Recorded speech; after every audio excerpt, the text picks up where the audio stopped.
I, Nomaikapam Koteshwar Singh, having been appointed a judge of the Supreme Court of India, having been appointed a judge of the Supreme Court of India, do solemnly affirm that I will bear true faith and allegiance to the Constitution of India as by law established, that I will bear true faith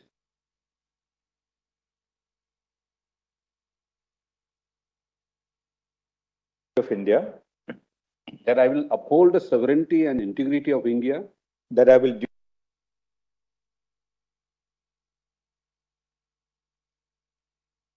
the best of my ability, knowledge, and judgment, perform the duties of my office without fear or favor, affection or ill will, perform the duties of my office without fear or favor, affection, or ill will, and that I will uphold the Constitution and the laws. and that I will uphold the Constitution and the laws.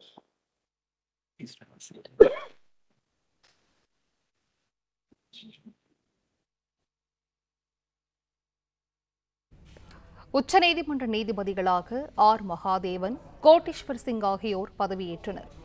உச்சநீதிமன்ற தலைமை நீதிபதி சந்திரசூட் புதிய நீதிபதிகளுக்கு பதவி பிரமாணம் செய்து வைத்தார்.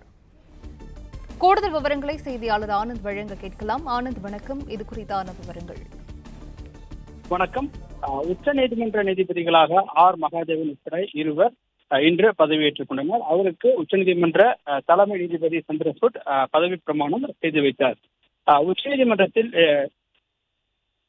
நீதிபதிகள் இரு நீதிபதிகளுக்கான பணியிடங்கள் காலியாக இருந்தது. இந்த நிலையில் இதற்காக ஜம்மு காஷ்மீர் உயர்நீதிமன்ற தலைமை நீதிபதி மற்றும் சென்னை உயர்நீதிமன்றத்தின் பொறுப்பு தலைமை நீதிபதியாக இருந்த ஆர் மகாதேவன் ஆகியோரை நியமிக்க உச்சநீதிமன்ற கொலிஜியம் மத்திய அரசுக்கும் குடியரசுத் தலைவருக்கும் பரிந்துரை செய்தது. இந்த பரிந்துரையை ஏற்றுக்கொண்ட உச்சநீதிமன்றத்தினுடைய பரிந்துரையை ஏற்றுக்கொண்ட மத்திய அரசு மற்றும் குடியரசுத் தலைவர் கடந்த செவ்வாய்க்கிழமை அன்று இருவரையும் உச்சநீதிமன்ற நீதிபதிகளை நியமிக்க அனுமதி அளித்து உத்தரவிட்டது. இதைத் தொடர்ந்து உச்சநீதிமன்றத்தில் இன்று நடைபெற்ற நிகழ்ச்சியில் உச்சநீதிமன்றத்தினுடைய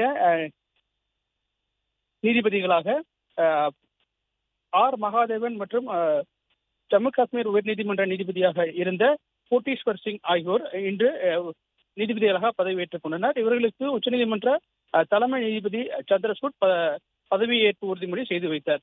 இதைத் தொடர்ந்து உச்சநீதிமன்றத்தினுடைய மொத்த நீதிபதிகள் பணியிடங்கள் 34 உள்ளது. இதன் மூலமாக முழுமையான நீதிபதிகள் முழு நீதிபதிகளுடன் உச்சநீதிமன்றத்தின் செயல்படுகின்றது.